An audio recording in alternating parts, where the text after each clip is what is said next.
Hi everyone, been doing alright. I still have cancer. Um, the cancer won't go away. I will be starting chemotherapy, my second round of chemotherapy for the second time in about a month. Some of the side effects that I'm gonna get is a rash on my face full of acne, like if I was a teenager. I'm 42 years old. This is ridiculous that I'm gonna get a rash on my face full of acne, and they're gonna give me a topical so I can go away the acne. I've never heard of cancer patients having a rash that gives them acne. And I had that neuropathy, which I was following Dr. Drew when he had the colorectal cancer. Is what I have. I have colorectal cancer. And he said that when he had colon cancer, he didn't get that neuropathy. He said he was able to, as soon as he did treatment, he was able to go back to work and didn't get neuropathy. I'm like, I'm starting to be like, why am I getting all these symptoms? Maybe I'm dying or something. It's like, because Dr. Drew, that licensed professional, drug rehabilitation and stuff, and a sexologist is like, he had colon cancer. And it's like he said, I didn't get neuropathy. I went back to work as soon as I was done with treatment. And I'm like, I'm getting that neuropathy, that tingling feeling and pain in my hands and feet, which would prevent me from walking and typing and doing anything. It's crazy. It's like, and like, and it's like I have, they said I'm gonna get acne, a rash, a big, severe rash on my face with acne. Can you believe it? Like if I was a teenager, this is ridiculous. And then it's like, I'm gonna get vomiting and diarrhea, and it might affect my kidneys or my liver. And it's like, why the fuck would I take the treatment if it's gonna fuck up my liver and my kidneys? I might as well die. It's like if it's gonna fuck up my liver and my kidneys, why would I take the colon, the the chemotherapy? It's like the first time it didn't fuck up my kidneys and my liver. Now it's gonna fuck up my kidneys and give me liver, and it's gonna give me acne. Like if I was a teenager, this is ridiculous. This is ridiculous. So I've been staying off Facebook for about 3 weeks now. Staying off Facebook. I've been I've been I've been I've been staying on Facebook for a while, not going too much into Facebook. I've been um checking my email. I've been on YouTube, but not that much. I've been trying to rest and sleep a lot because I've been having that insomnia from the cancer. I get a really bad insomnia. But I've had insomnia since I was 4 years old. So it's crazy. I've had insomnia since I was 3 or 4 years old when I used to live on 23rd Avenue in East 14 and International in Oakland, California by YEP, next door to it. I live on 23rd and International next to YEP. And it's like, when I was like 3 or 4 years old in 1987 or 1986. It's great. My Danielita used to live in the same apartment with us. And my Tio Galo used to live upstairs. It's crazy. But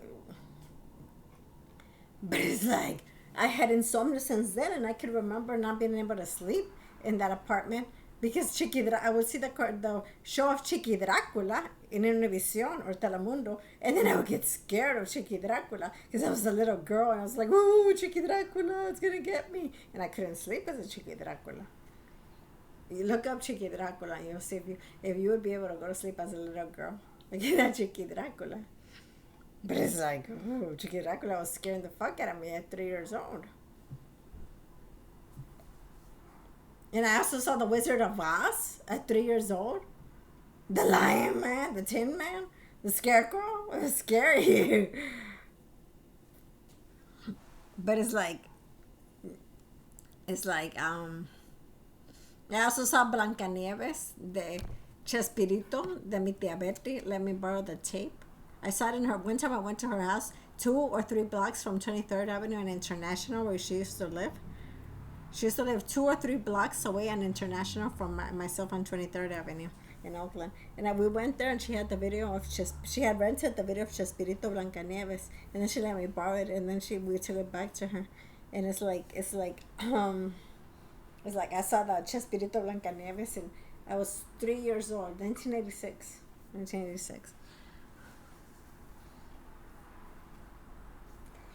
I'll soon be able to grab my hair again.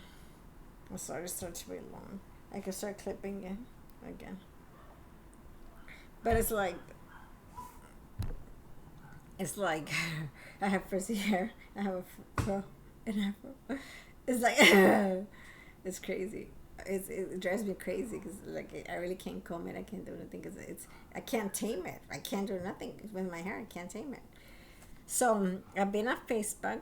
I haven't been putting anything on Facebook. I've been checking my email. Been staying off YouTube, but I've been trying to go to sleep like at between 10 and 1 a.m. But I wake up really early in the morning, so this is bad. I've been watching Club de Cuervos on Netflix. I'm in the fourth season, so it's like I've been watching binge watch. I don't even binge watch. I only watch one episode a day in the morning time at 8 a.m. At 8 a.m. I watch Club de Cuervos, and then I watch the show Girlfriends with Tracy Ellis Ross. That's what I watch at 8 a.m. and then I don't watch too much TV. I turn it off or do something else. I'm also watching I'm watching the show Gossip Girl, because my friend Ana Laura, when we were friends, she used to watch it in 2008 and she recommended it to me. So now that we're not friends, I'm watching it because I'm remembering her, but I just want to see if it's good or not because she used to watch it. She said it was a really good show, and I never watched it, so I'm watching it right now. Gossip Girl, because Ana Laura used to watch it. So it's a recommendation I got from Ana Laura. And she said it was good, so I'm watching it. So I'm watching Club de Cuervos, Girlfriends. I'm watching Gossip Girl, and I'm watching 13 Reasons Why. When I used to work at the youth center in San Leandro, the kids were watching 13 Reasons Why. They were teenagers between 11 and 18 years old. And they were all hooked on 13 Reasons Why and Stranger Things. 13 Reasons Why and Stranger Things, and then I would ask them what's that, and they were hooked on 13 Reasons Why, and they told me you should watch 13 Reasons Why instead of Stranger Things. They recommended it to me. So now 5 years later, I'm watching 13 Reasons Why, and it's 13 Reasons Why these girls keep getting raped and stuff at this school. It's really interesting, and there's a trial, and there's a court case and everything, and there's all these tapes and information.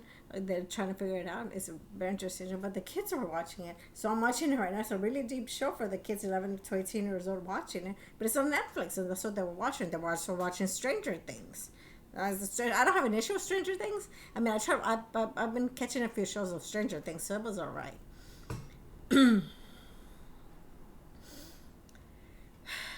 But I was also watching On My Block about middle school and about high school kids on my block. That one was a good one. I finished it. It was 4 seasons on my block. I watched Never Have I Ever, another teenager show which catches Debbie, a virgin, all throughout her high school trying to lose her virginity from 14 to 17 years old. I watched that show, Never Have I Ever, and I watched On My Block. And I'm done with those shows. I'm done with Never Have I Ever, On My Block. I still gotta watch 13 Reasons Why and Stranger Things. Still gotta finish those. But I was watching it because I used to work with students. When I was watching with elementary school, we were watching cartoons and stuff for little kids and stuff. But when I got to middle school and high school, they were telling me about the older stuff that we're watching because they can't be watching the movies, a lot of the movies because it's rated R. So it's like they can't be watching all that stuff. It has to be monitored by the parents or by the school. So it's like PG-13 stuff on monitored. So they were telling me 13 Reasons Why and Never Have I Ever, Stranger Things, and On My Block, things like that. Watching that. So, I mean, the cancer is still there. I feel like I'm starting to get tired of dealing with the treatment. It's been a year and a half that I've been dealing with cancer. My hair fell off in November or December, something like that, and I just cut it off. I told my dad to grab the scissors and cut off my hair. And I was growing back. But it's like I'm going through chemotherapy for a second time, so we'll see what happens. But it's like, I don't see how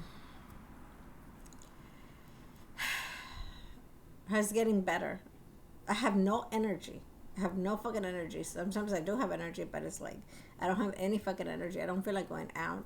I can't even walk or or go out anymore. My stomach starts hurting sometimes, and it's like a lot of pain in my stomach, and my back is starting to hurt too. It's like I have cancer in my colorectal. It already spread to my liver and to my lymph nodes. So I mean, like, I asked her if I was dying. She said I'm not dying. Then what the fuck? It's like, if I'm not dying, it's like how do you know I'm not dying? It's like, then how come it already spread to a lot of my organs? And if it already spread, am I dying or something? What that mean? That it's severe? That I'm dying? They're not. She doesn't make any sense, my doctor. Am I dying or is spreading the cancer? She says I'm not gonna die, but it's like, dude, if it's spreading and I need to take a round of chemotherapy, then what the fuck, you know? It's like.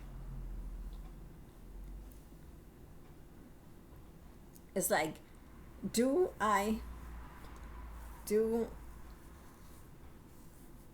need like a special medication or something? I was taking meds too. I was taking meds for cancer, but that didn't work. And I need another scan to see if I'm doing better or not. Soon I'll get my scan, my MRI or PET scan, and they'll tell me if the cancer has reduced or not. I've been trying to eat more vegetables like broccoli and zucchini, stuff like that.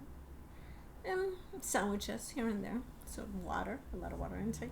So I've been trying to eat a balanced diet. I mean, I haven't been eating that bad. So we'll see if it works. But I've been eating oranges and bananas and pears. So, I mean, we'll see what happens. I've been eating mangoes. I mean, hopefully oranges. I mean, hopefully something comes out of it. But it's like, you know, it's like I've been trying, but the cancer don't go away. I haven't been following politics too much. I know that Trump, the tariffs have gone up, but it's like 10%. 10% of $10 is $1. 10% of $100 is $10. 10% of $1,000 is $100. But what would you buy $1,000? That's the thing. That's why it went up on cell phones, computers, and electronics. The $1,000 items. That's what they have the higher tariffs, because it's like $1,000 items, things like that. They said it was going to be higher tariffs.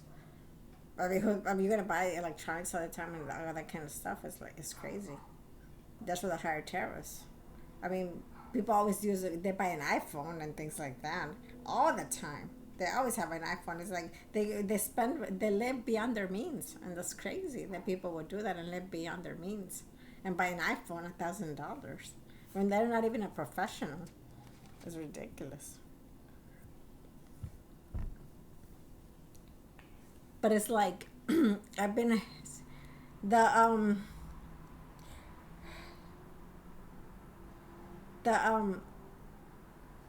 ice in LA has stopped a little bit.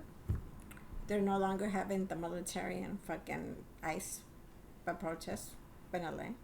They're not having too many people. They're still there, but they don't have too many people. They're not picking up people. They were, but they're trying to calm it down. So ICE and the fucking military, it's not that the military, they're trying to get them out of LA. I don't know if they're still sending people to El Salvador. You know, they're deporting people to Venezuelans to El Salvador. They were deporting everybody to El Salvador, to the prisons in El Salvador. Venezuelans is like Salvadorans. Everybody got to El Salvador. It's like, and that's my country, El Salvador. It's like they were deporting everybody to El Salvador. It's crazy. But it's like they couldn't even do the lawsuit. It's like, who the fuck can make millions of dollars? The only lawsuit they were able to make was the national citizenship. They had to be born a citizen. That's the other one they were able to stop. The citizenship, that you had to be born a citizen. That's ridiculous. He also made one that the national language for the U.S. is English. Now the official language for the U.S. is English, so now everybody has to speak English. It's ridiculous. Because not everybody speaks English, but it's now officially the language, English, in the United States, due to Trump. But anyways, I'll let you guys go. I've talked a lot. I came back after absence. I had the symptoms from the cancer. I didn't feel good. and I took a break. But I couldn't even take that break because I was being annoyed, and they wouldn't leave me alone. I couldn't even rest. I took 2 or 3 weeks off, and I couldn't even rest. It's ridiculous. I was trying to take a break here, and people bother me. Anyways, I'll let you guys go. Bye.